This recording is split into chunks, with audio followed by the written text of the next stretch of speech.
This, ladies, this calls for champagne. Monsieur. Merci. Oh, pardon, je suis très, Clumsy, her klutz perhaps. Don't worry, no, I'm done.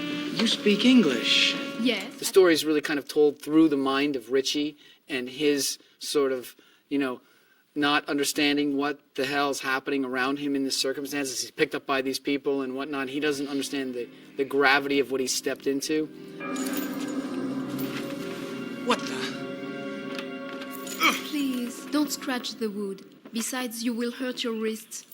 It was really my story, and of course, when you're on a show like that and in any kind of a role other than the main guy, I mean, it really is a story that revolves pretty much around one guy and his relationships with these other people. Maybe I could have a word with him. He's sleeping. He's not here. He's not here. This is beginning to be fun. When it's sort of your storyline, I think it's more exciting. You have more to do and you're more active, and so it's fun on that level to begin with. But the vibes during Richard Redstone, I thought were great. Wow. That's for saving me. Yeah. And that's for lying.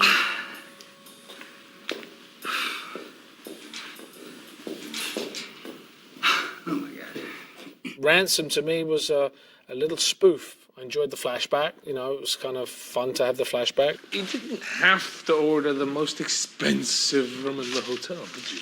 But I wanted to. Besides, I like it. We didn't really have any money to shoot that show because I'd spent $100,000 over on the Revelation 6.8. So by the time we got onto this show, me and the entire crew at that particular point were exhausted. That said, it was the story maybe have been a little bit disjointed, perhaps. It was the only show that we shot in 3 separate cities. We started it in Bordeaux, and then we did a few days in a city called Bergerac, in between Bordeaux and Paris, and then we went up to Paris to complete the episode. So on some level at the time, it felt like this little episode was almost a feature film because we were literally moving the crew to 3 different cities just to do the one episode. So it was exciting on that level. It felt like we were doing something bigger. And of course, all the locations were exactly as you see them on film. There was no sound stages. Nothing was a set. The casino was real. All right. Could we win again? Could we win again? The chateau was real. Everything was real, so there was no suspension of disbelief. It was a fake, all of it. Even the tux was rented. It was exciting to sort of be in this castle in the middle of France, in this town, Bergerac, and play like that's where we were. It was really that element of sort of being like grown-up kids running around and playing this game of pretend. It was a lot of fun, and everything was very compacted. And I think sometimes when you actually have to do a show like that, you have to really work on the acting and not try and move it around. I had fun playing the older MacLeod, No, Albert Le Martin, your ancestor. An 18th century amateur who fancied himself an artist. I'm sorry we found the life works of... Really, it was one of those things that I felt empty because I'd come from such an intense 2 weeks prep and shoot of the previous show. Because it was a comedy, of course, there was a little bit more sense of freedom that we had. And I think that Gerard Hamelin, the director, understood that. There was... Being that he's French, and it was written, I think, with an extremely American sensibility, I think that Gerard relied on me to understand a lot of the nuances of the humor, which was nice. So he didn't really come to me with like, oh, this is how this is going to be funnier. Adrian and I were sort of able to run with that a bit more. You wouldn't happen to be falling for this Marina Lamartin, would you? Every time it's a girl, you always assume. I wonder why. Okay, maybe I like her a little, but I really do want to help her. So why are you running away? I'm not running away, I'm... Playing baseball? Very funny. Anyway, I gotta get back before they know I'm gone. I think they just found out. All right, go on. Most of the scenes I didn't even have with him, I was able to sort of carry that myself. He was more focused again on the overall, not just the overall picture, but with me personally, keeping it real, you know. And when you're doing a comedy like that, there's, you know, you can play things many different ways, and you can tend to push a little bit and push for the humor. And I think the last thing you want to be doing when you're doing a comedy is have anybody look at it and realize that you think you're doing a comedy. It's all of a sudden not so funny anymore. So he was focused on playing the scenes as if they were very serious. And I was looking for the humor and how to play it seriously and still find the humor out of the situation.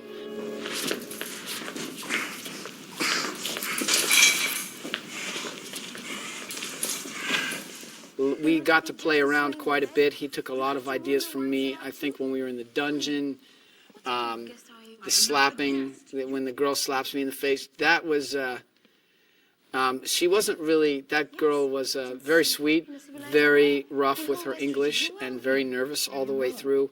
And she allowed Gerard and I to kind of take care of her. And she came a long way. We had a very good time. And she was very free and open, and with the physicality of the role and the kissing and whatnot, she was no problem with any of that. When we got to the dungeon and she had to really have some balls and some fire, she wasn't quite getting there. And I went and told Gerard, I said, you know, pull her aside and tell her, listen, you know, if this guy pisses you off in the take, you know, just let him have it. You know, I mean, you know, at this point in the story, you don't like him so much. You feel like you've been duped by him. So I pulled him aside, told him, listen, tell her, hit him, slap him, do whatever. You know, you're pissed off at him now. So we got into the next few takes, and I just deliberately kept on trying to kiss her as she's yelling at me. And eventually she just hauled off and smacked me in the face. Marina, I'm not lying now, I swear. You gotta believe me. Kiss me, kiss me.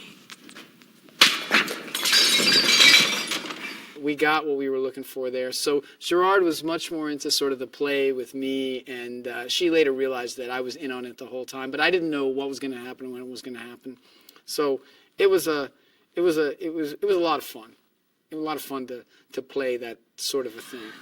Marina, I'm sorry. I don't have any money. I was just playing the big shot. You kidnapped the wrong guy. You like? Of course, the bit with the being drugged, you know, that's always fun to sort of do something like that, to not have to be so cool in front of the camera, to be a little bit more of an idiot is, I think, a good time. Why are we stopping here? Because I thought you might want to. Oh, that's a good idea. Perfect, Marina. You are just perfect. The stuff with the casino was great. The Ferrari, the James Bond aspect to it. She drugged me, kidnapped me, tied me to a bed. If you ask me, I think that's a pretty solid foundation for a relationship. I got to do a lot in one particular episode. I know he enjoyed being, Robin, to Batman, because he couldn't be 007. It just doesn't work. But he was definitely 003, and he enjoyed doing that.